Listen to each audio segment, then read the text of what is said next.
de River que son, si se quiere, de similares características, porque ninguno es centrodelantero. Gallardo quiere que estén los dos acá, delante del área, Ok. moviéndose constantemente así para los costados e intercambiando posiciones de esta forma con los creativos, De la Cruz, Nacho Fernández. Entonces River, al pararse en campo contrario, al siempre tener iniciativa, al tratar de manejar la pelota, lo que le pide Gallardo es que trate de no bajar tanto. ¿Por qué? Porque al adelantar tanto el equipo, si no estarían superponiéndose los jugadores.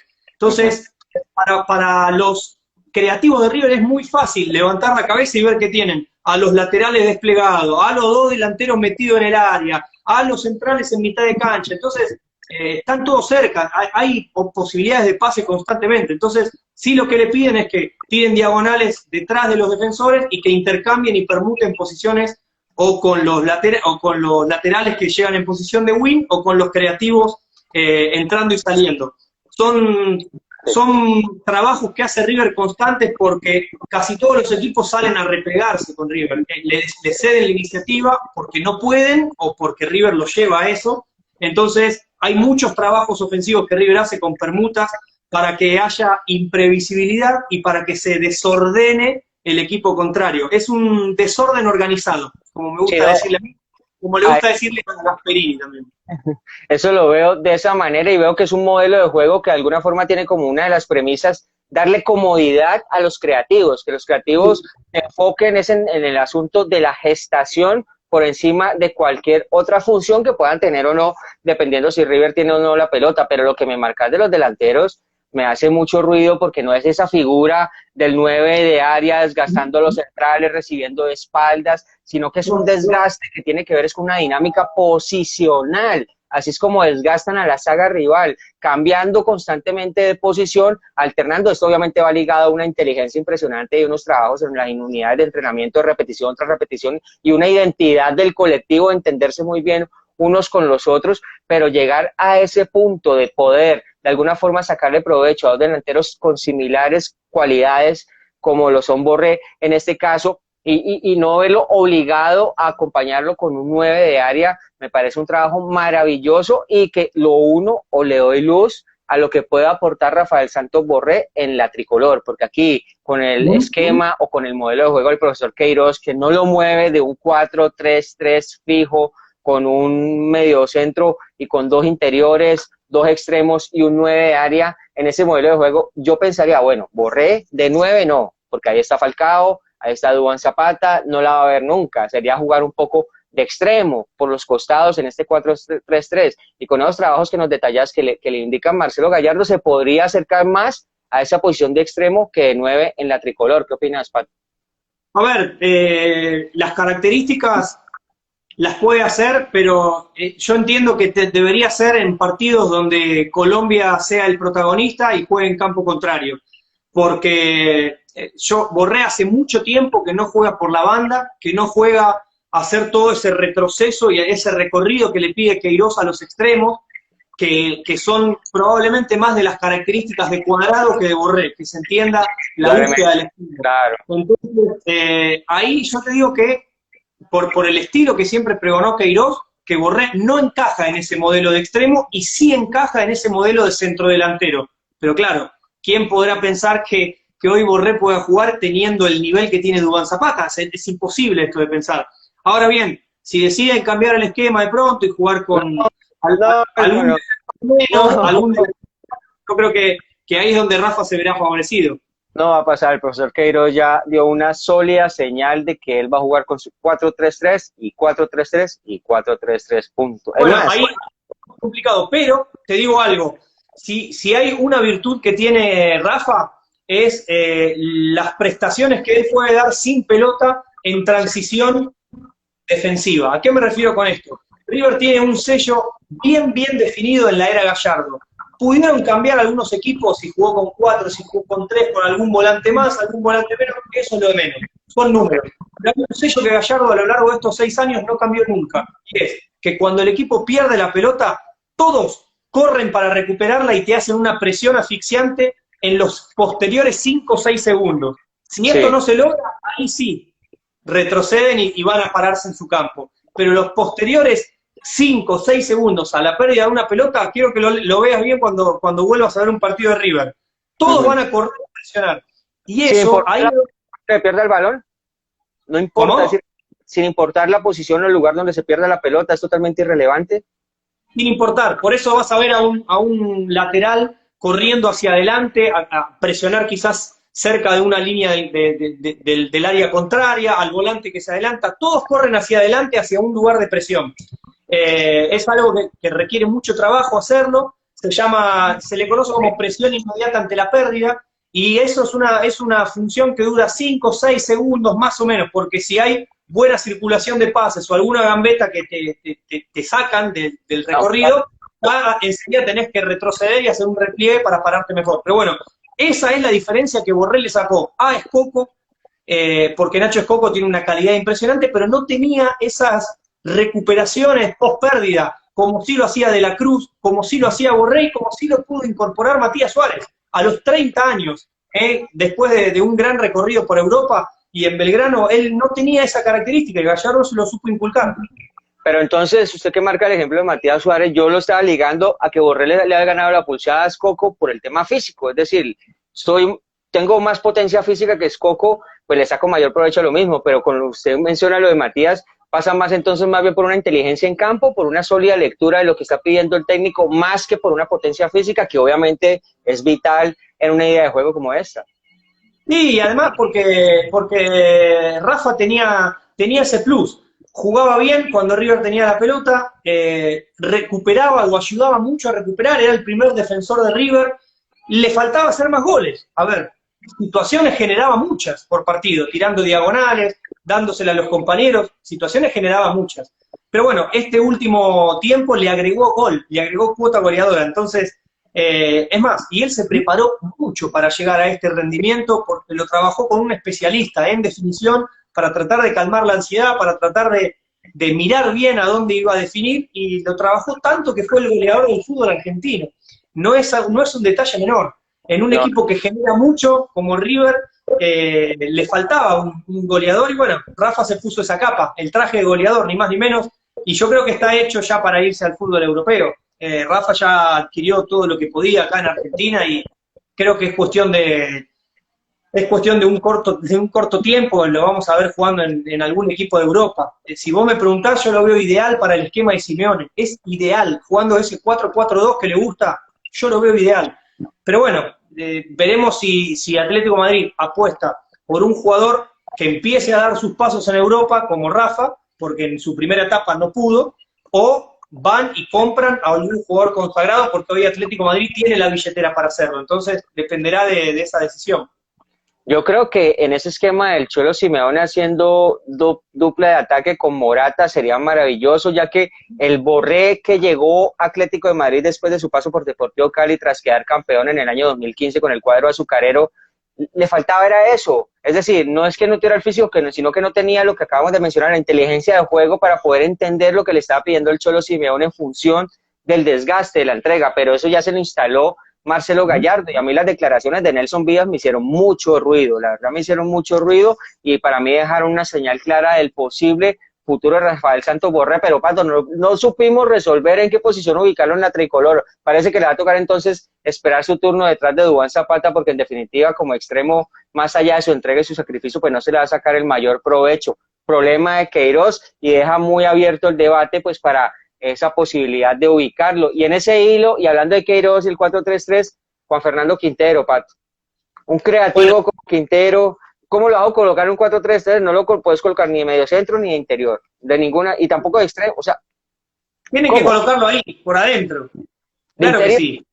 Sí, claro que sí. Jugadores que coloca interior, Juan Guillermo Cuadrado no lo usa de extremo, sino de interior. Mateo Zuribe, el Porto, Jairo Moreno tienen características físicas distintas a la de Quintero. Quintero podría suplir o podría llenar esas necesidades de interior de Queiroz, usted que lo tiene más cercano al nuevo Quintero. Por supuesto que puede. A ver, Juan Fernando Quintero es un jugador que está hecho para jugar por dentro y no por fuera, por su estereotipo físico, por su manera de pensar, por su pase-gol, por su pegada. Sería desaprovecharlo. Y todo esto que yo te conté de Rafa y todo este funcionamiento que te conté de River, es la respuesta que te doy también de por qué Juan Fernando Quintero no es titular en River. Porque la lesión ya quedó atrás, no es un tema de la lesión. Es porque a la hora de perder la pelota no tiene el mismo sacrificio y no tiene esa intensidad para recuperar como sí lo muestra De la Cruz, como sí lo muestra Ignacio Fernández. Entonces, cuando tuvo que hacer la prueba Gallardo de jugar con Quintero ante la venta de Ezequiel Palacios y ponerlo, darle de nuevo la titularidad, empezó a notar que había muchos espacios en la mitad de la cancha y que lo atacaban con facilidad. Por eso decidió sacarlo a Quintero y poner un central más. Y pasó a jugar todo este primer semestre del año con 3 centrales, 5 volantes, haciendo los carrileros, la función por fuera, y los 2 delanteros. River cambió el esquema porque no le pudo dar la titularidad a Quintero. Está clarísimo eso. Porque a la hora de recuperar la pelota no tenía las mismas prestaciones que los demás. Y por eso yo te digo que en un esquema como el que vos me nombrás y con la cabeza de Queiroz, a ver, ¿Juanfer se puede adaptar a jugar por izquierda? Sí, perfecto. Será un extremo al estilo Iniesta, como le tocaba jugar en Barcelona. Un extremo corrido y saliendo de la marca férrea, claro, saliendo de esa marca férrea de los volantes, que a veces te generan, no sé, las selecciones rocosas europeas o selecciones africanas que jugar por adentro es complicado, o algunos equipos de Sudamérica también, como el caso de Uruguay, puede ser que siempre tienen una marca muy firme, o Paraguay. Entonces vos lo podés sacar a Juanfer a la izquierda, perfecto. Ahora, no le pidas que haga todo el recorrido de la banda, porque no lo va a hacer, no es esa clase de jugador. Vos vas a tener que jugar con más tenencia de pelota, vas a tener que llevarle más, hacerlo jugar más a él, pero si vos me preguntás a mí, de interior encajaría perfecto. Yo le daría la... En este análisis, Pato, logramos ubicar con más facilidad a Juan Fernando Quintero que a Rafael Santos Borré, cuando previamente daba la sensación de que sería al revés, más fácil ubicarlo a Borré que al propio Juanfer Quintero. Y lo que usted marca es cierto, para sacarle provecho a un tipo tan inteligente en la gestación como Quintero, pues sencillamente el mediocentro, el técnico, el seleccionador Queiroz le dirá: necesito que te esfuerces un poquito más, sobre todo por la banda de Quintero, ya que él no va a poder suplir esas obligaciones defensivas, ni queremos que lo haga porque necesitamos en otra faceta. Entonces vos ayúdame un poco más en esa gestión. Es que el fútbol también se trata de eso, ¿no? De apoyos en las posiciones cuando se refiere a sacarle provecho a un jugador, en este caso tan especial como Quintero. Y es más, estoy haciendo memoria, y en River ha jugado por los costados, pero cuando River a veces se para de una forma que los 2 volantes creativos se tiran hacia los costados, pero no son extremos. No sé si me explico. Se empiezan por el costado, pero terminan por dentro. Claro. Y ahí uno jugó por derecha, por izquierda, eso fue indistinto. Es más, muchas veces Gallardo lo ponía más en el sector derecho para que tenga el perfil hacia adentro y poder rematar, o poder filtrar los pases, que creo que es único Juanfer en eso. Esa visión y ese pase en cortada que tiene, incluso a mí, para mi gusto, lo hace mejor que James, lo hace mejor que, no sé, me cuesta encontrar jugadores que tengan esa daga que filtra por dentro el colombiano. Me parece extraordinario.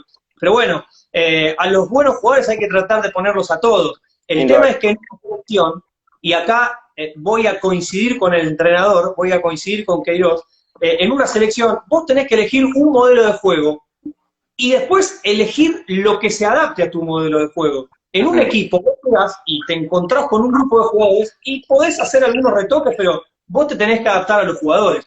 En una selección es al revés. El entrenador elige qué quiere hacer y después pone las fichas. Entonces, ahí yo no coincido con los entrenadores que solamente convocan a los que juegan bien y después ven. No, hay que tener una idea clara, un modelo, un esquema y ver lo que mejor se adapte. Pato, es muy interesante lo que usted marca porque para mí, digamos, no en las selecciones, en el fútbol hay 2 tipos de técnicos. Uno, el que llega a imponer su idea, y el otro, el que llega primero a identificar las características del plantel para ahí sí poder dilucidar cuál es el modelo de juego acorde a ese plantel. Pero usted marca algo interesante, que con el seleccionador no puede pasar una de las dos, tiene que ser únicamente una, y por eso no se puede ver obligado siempre a llamar a los jugadores, digamos, mejores o más mediáticos. Es decir, el trabajo del seleccionador en cuanto a su plan previo y demás es totalmente distinto a cualquiera de las 2 características que mencionamos de los técnicos. Pero en ese punto, las 2 características que acabo de detallar, ¿cuál es Marcelo Gallardo? ¿El que llega a imponer o el que identifica las características y ahí sí ya descifra cuál es el modelo de juego acorde? Yo creo que es más la segunda, ¿no? Sí, porque en los clubes es un poco más complicado.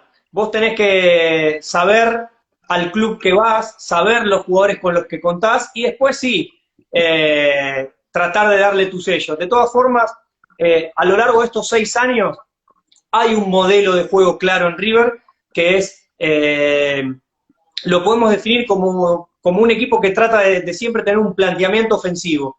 ¿Qué es un Ujú. planteamiento ofensivo? Para mi manera de ver el fútbol, el equipo que tiene iniciativa, el equipo que trata de jugar con la pelota, el equipo que presiona mucho en campo contrario, el equipo que juega en zonas avanzadas de la cancha y que le da un uso al ritmo dinámico, porque también el tiempo es parte de ser un equipo ofensivo. Dinamismo con los pases, la pelota se va rápido a un lateral, reposición, un tiro libre en mitad de cancha, no esperan a que se reacomoden todos, juegan rápido, digamos. Yo creo que River cumple con todos los requisitos de ser un equipo ofensivo, por lo que yo entiendo. Entonces, si vos me preguntás, Gallardo siempre tuvo esta premisa. Ahora, a veces jugó con 5 defensores, a veces jugó con 3, a veces con 4, a veces con 2 delanteros, a veces con 1. Eso sí puede cambiar, el sistema puede cambiar, pero el modelo siempre fue el mismo en River, ¿entendés? Él se adaptó a los jugadores para un sistema o para otro sistema, pero el modelo no lo negoció. Ahí es donde estuvo la mano de Gallardo. Y te puedo dar como dato, porque esto es estadístico, en 6 años el esquema que más usó fue más del 40%, Gallardo fue 4 defensores, un volante central, 3 jugadores creativos y 2 delanteros. 4-1-3-2. Ese fue el esquema que usó más del 40% en estos 6 años. Ese esquema yo diría que es mi modelo de juego favorito, me encanta. A ver, yo detesto el doble 5 en el fútbol, Pato, yo no sé, pero yo tengo una cierta aberración hacia el doble 5, me parece que es un posicionamiento que de alguna forma le hace apología. No, cállate, ¿cuál triple? Para mí es un único 5 que tenga salida por ambos perfiles, que sea el líder del mediocampo, pero obviamente que tenga un acompañamiento sólido, sea interiores y demás. Digamos, el 4-1-3-2 me parece maravilloso porque podrían ayudar a ese mediocampista 5 único, bueno, en Colombia 5, no sé si en Argentina es el 6, el que es centro tapón. Lo que pasa es que conseguir un mediocampista de esas características es bastante complejo, digamos, un Mascherano, un Gattuso, un Makelele en esa época del Madrid, un Kanté en la actualidad en Chelsea, es bastante difícil, pero a mí dame los equipos con un solo mediocampista 5 y ahí para adelante repartirte en función de las cualidades o las características del plantel. Tú haces algunas preguntas, bueno, lo de Quintero cerrémoslo, ¿Juanfer continúa en River o se va para Rusia? ¿O qué es lo que pasa con Juanfer? Hay que esperar. Hay que Hay que esperar. esperar. Juan Fernando Quintero tuvo un ofrecimiento al representante del fútbol de Qatar, donde le ofrecieron muchísimo dinero de contrato, pero la oferta a River iba a ser baja. Entonces decidieron directamente no mandarla, no enviarla a River, tratando de coordinar un número que a River lo pueda convencer. Porque tiene una cláusula muy alta, pero River lo negocia por algún número razonable de lo que considera que vale Quintero. Si Juanfer Quintero se planta y dice, yo me quiero ir, quiero progresar desde lo económico, quiero irme a ganar dinero a Qatar o Emiratos Árabes, nadie le va a poner un reparo en River. Lo que sí van a tener que tener una oferta que River diga, bueno, ok, 8 millones de dólares, perfecto, 10 millones de dólares, perfecto. Alguna oferta que River la crea conveniente por un jugador que pagó más o menos 3 millones de dólares y que le ha dado muchos rendimientos futbolísticos. ¿Eso es gestión de Francescoli? Sí, junto con Gallardo, siempre, constantemente hablan. Los dos, los Okay. dos. Qué Sí, sí, buena, están siempre encima. qué buena dupla tiene River en esa función de traer jugadores, porque no es que utilicen mercados bombosos, trayendo muchos apellidos mediáticos, sino que se enfocan puntualmente en cuáles son las posiciones a reforzar y hacen un seguimiento exhaustivo. Lo que tiene que hacer un director deportivo como corresponde, seguimiento a los jugadores, porque para un técnico Pato es muy difícil hacerle seguimiento a los jugadores. Y en el hilo de River finalizamos con Carrascal. ¿Ese sí se va a ir o va a aguantar un poco más? ¿Y qué opinión tenés de Carrascal, que no se ha visto tanto en el once titular de River? Sí, mirá, River rechazó hace pocos días una oferta de 6 millones de dólares por Carrascal, correspondiente al 90% de la ficha. River lo trajo a préstamo, pagó 500.000 euros por un préstamo de un año. Y después hizo uso de la opción de compra por 2,5 millones de euros al Karpaty de Ucrania. Ok, hasta ahí estamos bien. ¿Qué pasó? Todavía no pagó esos 2,500,000. Ya se le venció una cuota de la mitad de esa cifra, y el Karpaty ha reclamado ante FIFA. Entonces River estaba un poco apremiado en resolver ese tema, y rápidamente, vivos los rusos, observando esta situación, el CSKA de Moscú dijo, ok, hay 6 millones, me lo llevo. Porque Carrascal tuvo un preolímpico muy bueno, donde River empezó a tener preguntas de Fiorentina, de Juventus, empezó a tener de Turquía, del Fenerbahce también, y bueno, CSKA de Moscú mandó la oferta para un jugador que tuvo 17 partidos, de los cuales la mitad no fue titular. Una locura. Todavía no pudo explotar, nadie vio lo que significa Carrascal en River. Sí lo vieron en el preolímpico, todos dijeron, bueno, pero este jugador es nuestro, lo queremos ver. Gallardo le tiene alta estima y creo que es un jugador que puede llegar a explotar este año.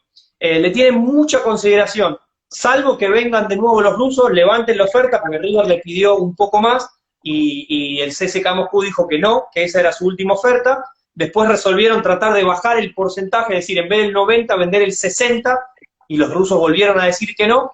Entonces, como no hubo acuerdo de los números, creo que está el desafío de Gallardo, que Carrascal finalmente le demuestra a toda la gente de River lo que mostró en ese preolímpico, porque es un jugador muy desfachatado, que tiene uno contra uno, como no hay casi, o es poco, en Argentina.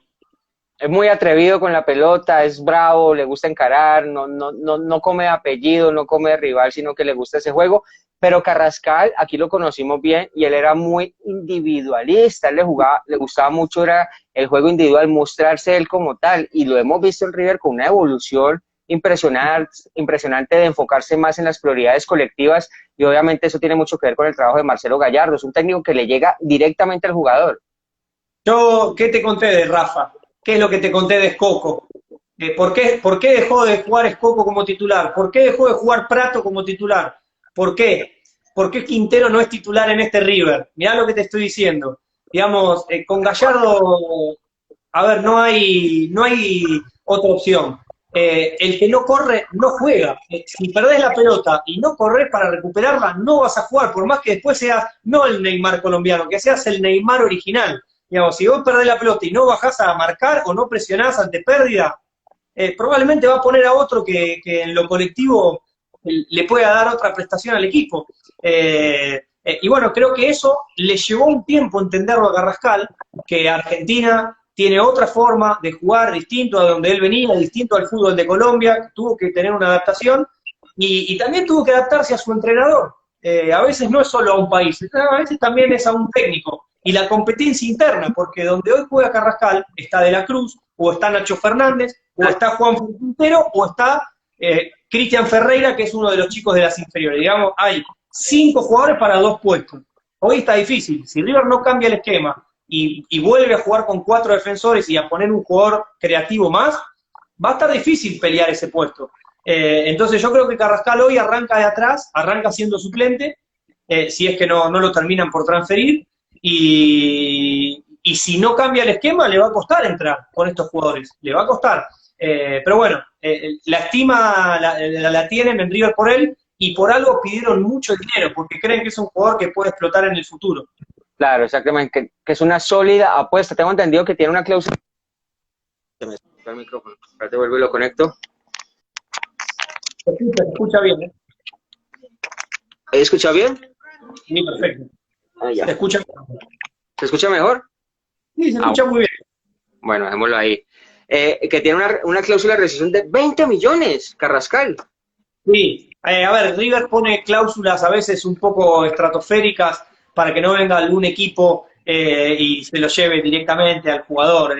Juanfer Quintero tiene una de 30, Carrascal tiene de 20, Montiel tiene de 20, digamos, claro. Entonces tienen cláusulas muy elevadas para que no aparezca algún equipo árabe, chino o algún equipo europeo que maneje mucho dinero, como los millones, y se lo lleven. Para River es un seguro, pero después se sienta a negociar con los equipos cuando tiene que hacer una venta. Vos fíjate que tiene esa cláusula de 20, pero CSKA ofreció 6. Creo que por 8 millones para River, sin impuestos, la operación se hacía. Es decir, es una forma de sentarte a negociar antes que te lo roben. Pato, es saber negociar, así deberían aprender los directivos del fútbol profesional colombiano, saber negociar, valorizar a sus jugadores como tal, porque no puede ser que solo sean los europeos los que se ganen, o sea, que compren económico y a la hora de una reventa duplican y hasta triplican su inversión. Eso en definitiva son empresarios, directivos, hombres de fútbol que saben cómo cotizar a sus jugadores y reitero, los directivos del fútbol colombiano deberían aprender al respeto porque aquí digamos, te pongo un ejemplo, Nicolás Benedetti, que estuvo en Deportivo Cali, pasó a la América de México, una vez el presidente le dio por cotizarlo en 10 millones de dólares y todo el mundo brincó, no, ¿cómo va a costar tanto? ¿Cómo así que cómo va a costar tanto? Antes lo que hay que hacer, lo que hacen ustedes, hacerle bombo a ese valor que dice la institución, pues para que de alguna forma se empiece a instalar esa cifra en el mundo del fútbol como tal o en los protagonistas directos de las negociaciones. Bueno, Pato, la charla ha estado muy... ¿Vais a decir algo? Sí, no, te agrego algo, Nel, que no es un detalle menor. Y esto es un problema que pueden tener también los directores deportivos. Vos a un chico que recién empieza a jugar en primera, probablemente le puedas hacer una cláusula, como vos decís. Perfecto, para que no te lo roben. Pongamos 10 millones de dólares, listo. Ahora, si ese chico juega un tiempo más, después te va a pedir cobrar el sueldo equivalente a la cláusula de rescisión. Es ahí donde pueden llegar a tener un problema. O sea, ¿vos creés que yo valgo 10 millones de dólares? Ok, pagame por lo que valgo. Porque si no, el jugador en Argentina, en Colombia, en Perú, en cualquier lugar de Sudamérica, lo único que tiene en la cabeza es jugar bien para ser vendido y triunfar en el fútbol de Europa. Sí, Esto es para todo. No conozco un jugador que quiera empezar y terminar su carrera en Colombia, empezar y terminar su carrera en Argentina. No lo hay. Esto era antes, en la década del 70, del 80, sí. Ahora ya no. Entonces, ahí el jugador te va a decir, no, poneme una cláusula baja porque me estás pagando poco. O poneme una cláusula alta, pero pagame realmente lo que hay. Bueno, es un tema para debatir, pero no es tan sencillo. No, y usted lo marca que es un trabajo sólido, exclusivo de los directores deportivos de los equipos que son los que se encargan de esas negociaciones y por eso, para mí, el director deportivo de cualquier equipo grande tiene que ser un tipo de nombre, de apellido, que apenas el jugador lo vea, sepa quién es y le agache la cabeza de respeto. Y un caso claro es Francescoli en River, digamos Diego Milito en Racing, en Boca, pues ahora con la llegada de Juan Román Riquelme, que es tremendo. Eso, te digo, aunque esté Riquelme de cara, es el patrón el que está atrás de todo eso. Usted dice, es Bermúdez. No baja el martillo. O no es Bermúdez el que hace funciones que le da Riquelme, o todo es por iniciativa del propio patrón. Es un consejo de fútbol que la cabeza, Riquelme es el que baja el martillo, termina haciéndola un poquito. Pero Bermúdez, Cassini y el Chelo Delgado son los que buscan jugadores, están constantemente hablando con los jugadores. Riquelme difícilmente tenga ese contacto con el jugador que sí hace el patrón. Hace poco que estuvo buscando Boca un central colombiano, y bueno, estuvo cerca de Tecillo, pero también antes estuvo Murillo, bueno, entonces todas esas conversaciones las tuvo Bermúdez. Riquelme dijo, ok, dale, que las tuvo Bermúdez. A lo que hoy, Pato, y muy bien lo que marca, lo que detallas, es que los directores deportivos tienen que ser hombres de fútbol y sobre todo con relaciones que sean reconocidos en el ámbito futbolero. Y sigo en el hilo de los ejemplos. Independiente hace poco pues lo contrató Burruchaga, nada más y nada menos. Independiente era de los equipos que estaba sin esta figura de director deportivo. Yo recuerdo que en la era Holland era el que no estaba de acuerdo con esta posibilidad. Ya mencioné Racing, Boca, River, Independiente. En San Lorenzo, ¿quién está? ¿El Pit? Romeo. Pito y Romagnoli. No, Romeo se fue a Romagnoli, claro. Romagnoli. Pero otro es jugador, otro hombre de fútbol que se debe encargar de esto y sobre todo por lo que usted marca, por las relaciones con los jugadores ante estos pedidos, después de verse cotizados, sobre todo en las cláusulas de rescisión. Y en ese hilo, esa figura indudablemente va a llegar a Colombia. Aquí la manejamos, hay uno que otro equipo que maneja su director deportivo, pero no son hombres de fútbol, sencillamente son ejecutivos, directivos como tal, hombres de negocio, pero no de fútbol, y eso ha generado una cantidad de inconvenientes en el fútbol colombiano en cuanto a conflictos de intereses, sobre todo en conflictos. ¿Por qué no? A veces el hombre de negocio, el ejecutivo, es el que sabe operar y el que conoce el negocio, y a veces la cara visible del jugador es la que puede ser el complemento ideal, ¿por qué no? Pero sería bueno que los futbolistas se preparen para eso también. A veces no es tan sencillo saltar a ese mundo y el mundo de los representantes y los ejecutivos a veces son muy inteligentes y van muy rápido. Y los jugadores se tienen que preparar, tienen que empezar a asesorarse, a prepararse cada vez más. Los contactos los van a tener, el respeto lo van a tener, pero bueno, sería bueno que puedan estar. Y además porque es un trabajo que una vez retirados puedan tener en el club que tanto le dieron, por supuesto. Eso es Exactamente, pero entonces estos jugadores que de alguna forma quieren continuar su carrera en el fútbol, pero no quieren ser técnicos, aquí tienen una sólida posibilidad de que pueden ser en función a continuar su carrera, reitero, ligados al fútbol. Pato, vos ahorita marcabas que no hay jugador en Sudamérica que no se quiera ir para Europa, que era antes que se veía que se querían quedar en su equipo, conseguir cosas en el equipo y demás. Bueno, eso lo ligamos al sentido de pertenencia. En ese hilo, ¿usted cree que es el fútbol o el marketing el que está exigiendo resultados en la actualidad? No, creo que es una cuestión económica. Por eso creo que el jugador quiere trascender e irse, si es a eso a lo que te referías, y que te decía que no quieren estar toda su carrera en el país, porque el dinero está allá. Hoy la liga inglesa paga como ninguna otra, pero después tenemos la liga española, francesa, alemana e italiana en un segundo escalón en sueldos, y esto es por dinero. A ver, yo estoy muy feliz trabajando en Teis Sports, pero si quieren venir de la BBC de Inglaterra y ofrecerme un sueldo en libras esterlinas, le voy a dar un abrazo grande a todos mis amigos de Teis y les voy a decir que escríbame por WhatsApp, los veo desde allá, desde el Big Ben. ¿Qué quieres que te diga? El fútbol es como cualquier otro negocio donde los futbolistas tienen todo su derecho a progresar y a aceptar cualquier posibilidad si esta se mejora en lo económico y no tanto en lo deportivo. Para mí no cabe la crítica en estas decisiones de los futbolistas. Y en nuestro gremio y en nuestra postura, Pato, ¿cómo hace usted para entender el fútbol sin haberlo jugado? Bueno, hay que estudiar mucho, mirar mucho. Además de periodista, yo soy analista, videoanalista, entonces es algo que me ayudó bastante también. Es una pasión de chico, de hacer planillas, de escribir, de hacer notas, de haber estado 6 años en programas de edición de análisis de fútbol como asistente de producción, un programa que tenemos en Argentina que se llama Libero.